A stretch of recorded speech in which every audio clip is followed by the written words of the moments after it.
Hi, it's me Mallu crypto. ഇത് നമ്മുടെ ഒരു പുതിയ ചാനലാണ്. പ്രസൻറ്റ് കണ്ടീഷനിൽ ഏറ്റവും ഇമ്പോർട്ടൻ്റ് ആയിട്ടുള്ള അല്ലെങ്കിൽ ഫ്യൂച്ചറിലേക്ക് നമ്മുടെ സേവിങ്സിന് വേണ്ടിയുള്ള മെയിൻ ഒരു ഫാക്ടറായിട്ട് മാറിയിരിക്കുന്ന ക്രിപ്റ്റോ ട്രേഡിങ്ങിനെ കുറിച്ചുള്ള ക്രിപ്റ്റോ കറൻസിയെ കുറിച്ചുള്ള കാര്യങ്ങൾ പറയാൻ വേണ്ടി നമ്മൾ തുടങ്ങിയിരിക്കുന്ന ഒരു ചാനലാണിത്. നിങ്ങളെല്ലാം സബ്സ്ക്രൈബ് ചെയ്തിരിക്കുക. വരും ദിവസങ്ങളിൽ ഇതിലൂടെ നമ്മൾ മാർക്കറ്റിൻ്റെ അപ്ഡേറ്റ്സുകളും പുതിയ സിഗ്നൽസുകളും നൽകുന്നതാണ്. സോ എല്ലാവരും ഈ ചാനൽ സബ്സ്ക്രൈബ് ചെയ്യുക. നമ്മുടെ പുതിയ ചാനലിലെ ആദ്യ വീഡിയോ ക്രിപ്റ്റോ കറൻസിയെക്കുറിച്ചുള്ള ബേസിക് കാര്യങ്ങൾ പറഞ്ഞുകൊണ്ട് നമുക്ക് തുടങ്ങാം. ഏകദേശം 2008 കമ്പ്യൂട്ടർ ബ്ലോക്ക് ചെയിൻ സാങ്കേതിക വിദ്യ ഉപയോഗിച്ചുകൊണ്ട് ക്രിപ്റ്റോ കറൻസികൾ അല്ലെങ്കിൽ ബിറ്റ്കോയിൻ ലോഞ്ച് ചെയ്യുന്നത്. സോ ഇത് നിർമ്മിച്ച ആളല്ലെങ്കിൽ ഇതുവരെ ആരാണെന്ന് നമുക്ക് ഇന്നും കണ്ടുപിടിക്കാൻ പറ്റാത്തൊരു കാര്യമായിട്ട് നിൽക്കുന്നതാണ്. ക്രിപ്റ്റോ കറൻസി എന്നാൽ ഒരു ഡിജിറ്റൽ കറൻസിയാണ്. അതായത് ഡിജിറ്റലായിട്ട് ഉള്ള ക്യാഷ് എന്ന് വേണമെങ്കിൽ നമുക്ക് പറയാം. ഇതിൻ്റെ ഏറ്റവും വലിയൊരു പ്രത്യേകത എന്ന് പറഞ്ഞാൽ ഇതൊരു ഗവൺമെൻറ്റിൻ്റെ കീഴിലോ അല്ലെങ്കിൽ ഒരു രാജ്യത്തിൻ്റെ കീഴിലോ അല്ലെങ്കിൽ ഒരു ബാങ്കിങ് സെക്ടറിൻ്റെ കീഴിലോ ഒന്നുമല്ല. ഇത് ലോകത്ത് എവിടെ ഇരുന്നും ഈസിലി ആയിട്ട് നമുക്കൊരു രാജ്യത്ത് നിന്നും മറ്റു രാജ്യത്തേക്ക് നമുക്ക് ഫണ്ട് ട്രാൻസ്ഫർ ചെയ്യാൻ പറ്റുന്ന ഒരു ബ്ലോക്ക് ചെയിൻ സിസ്റ്റം ആണ് ഈ ക്രിപ്റ്റോ കറൻസി എന്നുള്ളത്. ഇതിന് ഈ പറഞ്ഞ പോലെ ലീഗലി ആയിട്ടോ അല്ലെങ്കിൽ ഏതെങ്കിലും രാജ്യത്തിൻ്റേതായ റെസ്ട്രിക്ഷൻസോ കാര്യങ്ങളോ ഒന്നും ഇതിനകത്ത് നമുക്ക് ചെയ്യാൻ പറ്റില്ല. പക്ക ഒരു സ്വതന്ത്രമായിട്ട് നിൽക്കുന്ന ഒരു കറൻസി എന്ന് വേണമെങ്കിൽ നമുക്കിതിനെ സിമ്പിളായിട്ട് പറയാം. ഒരുപാട് രാജ്യങ്ങൾ ഇന്ന് ഇതിനെ അക്സെപ്റ്റ് ചെയ്ത് വരുന്നുണ്ട്.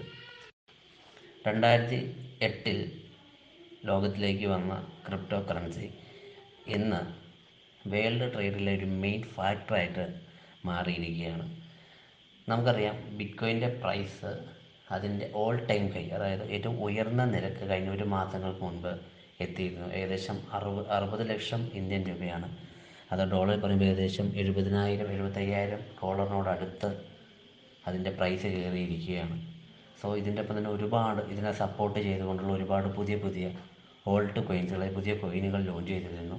അതിൽ പ്രധാനപ്പെട്ട എതേറിയം, BNB, സൊളാന എന്നുള്ള ഒരുപാട് കോയിനുകളും ഈ വരും കാലങ്ങളിൽ തന്നെ അതിൻ്റെ മാക്സിമം ഹൈ എമൗണ്ടിൻ്റെ അടുത്ത് എത്തുകയും ഒരുപാട് ആൾക്കാർക്ക് സ്പോട്ടിൽ പർച്ചേസ് ചെയ്ത്, അതായത് ഇത് വില കുറഞ്ഞിരുന്ന സമയത്ത് ഇത് മേടിച്ച് വെച്ചിരുന്ന ഒരുപാട് ആൾക്കാർക്ക് വില വരുന്ന സമയത്ത് വിറ്റ് ഒരുപാട് പൈസ ഉണ്ടാക്കാൻ സാധിച്ചിരുന്നു എന്നുള്ളതാണ് ഏറ്റവും വലിയ ഘടകം. സോ അപ്പോൾ പ്രസൻറ്റ് കണ്ടീഷനിൽ ഒരുപാട് ആൾക്കാർ ഈ ട്രേഡിൽ ഏകദേശം യുവാക്കളാണ് ഏറ്റവും കൂടുതൽ ഇപ്പോൾ ഈ ട്രേഡിംഗ് സെക്ഷനിലേക്ക് അല്ലെങ്കിൽ ഈ ക്രിപ്റ്റോ ട്രേഡിങ്ങിലേക്ക് വന്നിരിക്കുന്നത്. സോ അവർക്ക് ഹെൽപ്ഫുള്ളായിട്ട് അല്ലെങ്കിൽ അവർക്കുള്ള മെയിനായിട്ട് കുറേ അപ്ഡേറ്റ്സും കാര്യങ്ങളും കൊടുക്കാൻ വേണ്ടിയാണ് നമ്മൾ ഈ ചാനലും തുടങ്ങിയിരിക്കുന്നത്.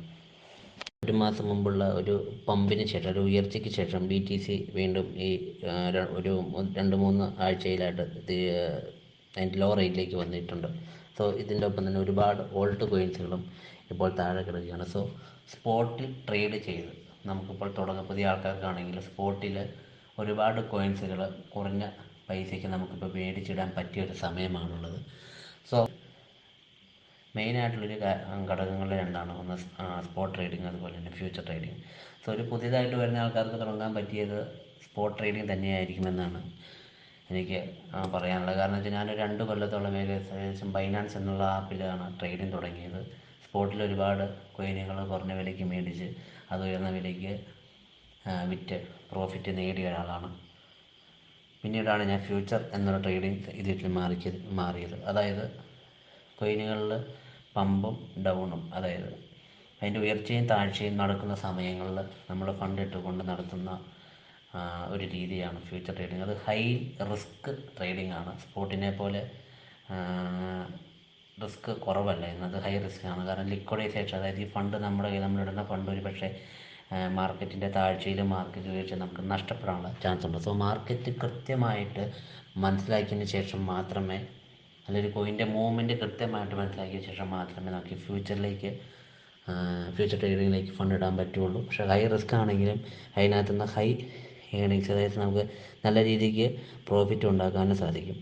സ്പോട്ട് ട്രേഡിങ്ങിലാണ് നമ്മൾ ഇപ്പോൾ ഒരു വിലയ്ക്കൊരു 1 രൂപ നിൽക്കുന്ന കോയിൻ നമ്മൾ 10 മേടിച്ചിടുകയാണ് എങ്കിൽ നാളെ അതിന് 2 രൂപയാണെങ്കിൽ നമുക്കത് വിൽക്കാം. ഇൻ ദ കേസ് അത് 1 രൂപയിൽ നിന്ന് താഴെ പോവുകയാണെങ്കിൽ നമുക്കത് ഹോൾഡ് ചെയ്യാം. എത്ര നാളൊക്കെ വേണ്ടത് ഹോൾഡ് ചെയ്യാമല്ലോ ഉയരുന്നത് വരെ. ഒരിക്കലും ലിക്വിഡൈസേഷൻ എന്നുള്ള കാര്യം അവിടെ നടക്കുന്നില്ല. അതായത് സ്പോട്ടിൽ അസറ്റ് എന്ന രീതിക്ക്, ഫ്യൂച്ചറിലേക്കുള്ള അസറ്റ് എന്ന രീതിക്ക് നമുക്ക് സ്പോട്ടിൽ കോയിനുകൾ മേടിച്ചിടാം.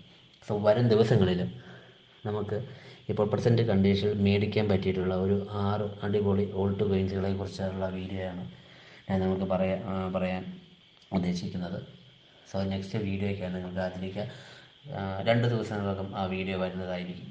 ഇനി മറ്റൊരു കാര്യം കൂടി, ഇപ്പോൾ ഇത് എന്ന് പറഞ്ഞാൽ ഞാൻ ട്രേഡിങ് തുടങ്ങിയിട്ടുള്ള ട്രേഡിങ്ങിനെ കുറിച്ച് അത്യാവശ്യം ബേസിക് കാര്യങ്ങൾ അറിയാവുന്ന ആൾക്കാർക്ക് വേണ്ടി പറഞ്ഞൊരു വീഡിയോയാണ്. സോ പുതിയതായിട്ട് ട്രേഡിങ്ങിലേക്ക് വരാൻ ആഗ്രഹിക്കുന്നത്, ബൈനാൻസ് എന്ന ആപ്പ് വഴി, ബിന്നെക്സ് എന്ന ആപ്പ് വഴി ട്രേഡിങ്ങിലേക്ക് വരാൻ ആഗ്രഹിക്കുന്ന ആൾക്കാരുണ്ടെങ്കിൽ, അവർക്ക് ബേസിക് കാര്യങ്ങൾ തൊട്ട് മനസ്സിലാക്കാൻ ആഗ്രഹമുള്ളവരുണ്ടെങ്കിൽ നിങ്ങൾ കമൻറ്റ് ബോക്സിൽ അത് പറയുക.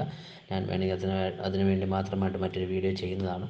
സോ നെക്സ്റ്റ് വീഡിയോ നമ്മൾ സ്പോട്ടിലേക്ക് മാർക്കറ്റ് കണ്ടീഷൻ ഇപ്പോൾ കഴിഞ്ഞ ദിവസങ്ങളിൽ മനസ്സിലാക്കിക്കൊണ്ട് സ്പോട്ടിൽ നമുക്ക് മേടിച്ചിടാൻ പറ്റിയ ഓൾട്ട് കോയിൻസുകൾ ഏതൊക്കെയാണെന്നുള്ള വീഡിയോ ആണ് വരാൻ പോകുന്നത്. സോ എല്ലാവരും ഈ ചാനൽ സബ്സ്ക്രൈബ് ചെയ്ത് കാത്തിരിക്കുക. അടുത്ത ദിവസങ്ങളിൽ തന്നെ